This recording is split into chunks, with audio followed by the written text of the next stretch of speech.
Earning potential. এই earning potential অর্থাৎ আর্নিংয়ের জন্য কি কি গুরুত্বপূর্ণ, এই প্রশ্নের উত্তর যদি আপনি জেনে যান তাহলে মনে করবেন ফেসবুকে কাজ করার 50% অভিজ্ঞতা আপনার হয়ে গেছে। এই ভিডিওটি যারা স্কিপ না করে শেষ অবধি দেখবে, আমি মনে করি এই 50% অভিজ্ঞতা আপনার আজকেই অর্জন হয়ে যাবে। তো প্রিয় দর্শক, আপনারা যখন কন্টেন্ট মনিটাইজেশনে ট্যাপ করবেন, মানে মনিটাইজেশন অপশন থেকে কন্টেন্ট মনিটাইজেশনে যখন ট্যাপ করবেন, ট্যাপ করার পর আপনারা এই যে বোনাস অপশনটি দেখতে পাচ্ছেন, এর উপরেই কিন্তু রয়েছে আর্নিং পোটেনশিয়াল। এই আর্নিং পোটেনশিয়াল অপশনটিতে ট্যাপ করলেই আপনাদের সামনে এরকম একটি ইন্টারফেস চলে আসবে। এখানে ফেসবুক আর্নিং পোটেনশিয়ালের মাধ্যমে আপনাদেরকে ডিটেলস জানিয়ে দিয়েছে।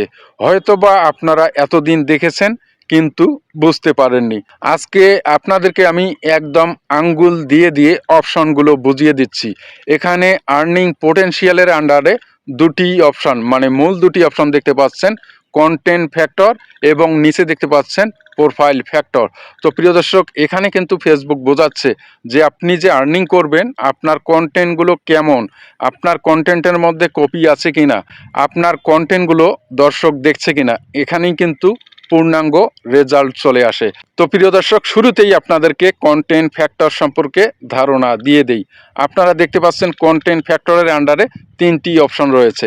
আর শুরুতেই যে অপশনটি রয়েছে অডিয়েন্স এঙ্গেজমেন্ট, অর্থাৎ আপনি যে কন্টেন্টগুলো আপলোড করেন সেখানে দর্শকদের উপস্থিতি বা তারা লাইক কমেন্ট শেয়ার করছে কিনা, এখানেই কিন্তু এই অপশনের মাধ্যমে ফেসবুক বুঝতে পারে। তো আপনারা আমার ক্ষেত্রে এক্সিলেন্ট দেখতে পাচ্ছেন, কারো কারো ক্ষেত্রে লো থাকতে পারে, গুড থাকতে পারে। এভাবেই কিন্তু এই অপশনগুলোর মাধ্যমেই ফেসবুক আপনার পূর্ণাঙ্গ কাজের রেজাল্ট পেয়ে যায়। এরপরেই দেখতে পাচ্ছেন কন্টেন্ট অরিজিনালিটি, অর্থাৎ আপনি নিজের কন্টেন্ট আপলোড করছেন নাকি কপি কন্টেন্ট আপলোড করছেন, এই অপশনটির মাধ্যমেই কিন্তু ফেসবুক বুঝতে পারে। আমার এখানে আপনারা অবশ্যই এক্সিলেন্ট দেখতে পাচ্ছেন, কারো কারো ক্ষেত্রে লো থাকতে পারে এবং গুড থাকতে পারে। এরপরেই আপনারা দেখতে পাচ্ছেন কান্ট্রি ডিস্ট্রিবিউশন, অর্থাৎ আপনি যে কন্টেন্ট বা ভিডিও আপলোড করছেন সেই ভিডিওগুলো কোন কোন দেশের অডিয়েন্স দেখছে বা দর্শকরা দেখছে। এরপরেই চলে আসি প্রোফাইল ফ্যাক্টর, অর্থাৎ ফেসবুকের কাছে আপনার প্রোফাইলের গ্রহণযোগ্যতা বা বিশ্বাসযোগ্যতা কতটুকু, আপনি কতটুকু ফেসবুকের নিয়ম বা গাইডলাইন মেনে কাজ করছেন। প্রোফাইল ফ্যাক্টরের আন্ডারে ট্রাস্ট একটি অপশন দেখতে পাচ্ছেন, এটার মাধ্যমেই কিন্তু ফেসবুক বুঝতে পারে আপনি কোনো রকম নিয়ম ভঙ্গ করছেন কিনা।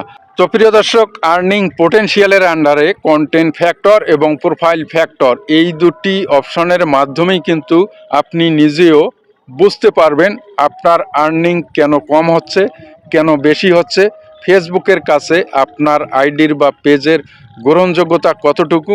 এখানেই কিন্তু সম্পূর্ণ রেজাল্ট বা ফিডব্যাক ফেসবুক আপনাকে দিয়ে দিচ্ছে যদি আপনি বুঝতে পারেন। আর সবশেষে ছোট্ট একটি রিকোয়েস্ট, এই বিষয়গুলো যাতে অন্যরাও বুঝতে পারে, জানতে পারে, এজন্য ভিডিওটি বেশি বেশি শেয়ার করবেন।